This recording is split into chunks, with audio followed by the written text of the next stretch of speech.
തിരുനെൽവേലിയിൽ retired assistant ഇൻസ്പെക്ടറെ വെട്ടിക്കൊലപ്പെടുത്തി.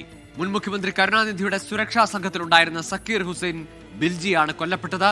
പള്ളി trust അംഗമാണ് സക്കീർ ഹുസൈൻ. വഖഫ് ഭൂമിയുമായി ബന്ധപ്പെട്ട തർക്കമാണ് കൊലപാതകത്തിന് പിന്നിലെന്ന് പോലീസ് പറയുന്നു.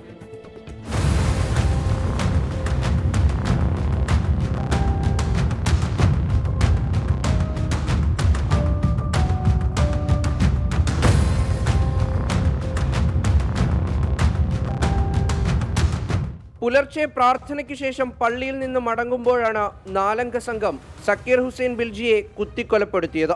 തിരുനെൽവേലി ടൗൺ എക്സിബിഷൻ ഹാളിന് സമീപത്തായിരുന്നു സംഭവം. ഇരുചക്ര വാഹനങ്ങളിലെത്തിയ പ്രതികൾ സക്കീർ ഹുസൈൻ്റെ തലയ്ക്കാണ് വെട്ടിയത്. സക്കീർ ഹുസൈൻ സംഭവ സ്ഥലത്ത് വെച്ച് തന്നെ മരിച്ചു. നേരത്തെ മുൻ മുഖ്യമന്ത്രി കരുണാനിധിയുടെ സുരക്ഷാ സംഘത്തിലുണ്ടായിരുന്ന സക്കീർ ഹുസൈൻ സർവീസിൽ നിന്ന് സ്വയം വിരമിക്കുകയായിരുന്നു.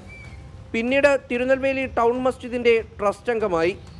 മസ്ജിദിന് സമീപമുള്ള 36 സെന്റ് വഖഫ് ഭൂമി അന്യായമായി ചിലർ കൈവശപ്പെടുത്തുന്നുവെന്ന് കാട്ടി ഈ അടുത്ത് കോടതിയെ സമീപിച്ചിരുന്നു.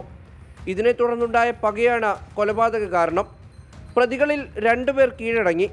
തിരുനെൽവേലി സിറ്റി പോലീസ് കമ്മീഷണർ ഗീതയ്ക്കാണ് കേസിന്റെ അന്വേഷണ ചുമതല.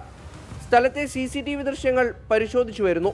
മൃതദേഹം തിരുനെൽവേലി മെഡിക്കൽ കോളേജിലേക്ക് മാറ്റി. 24 ചെന്നൈ.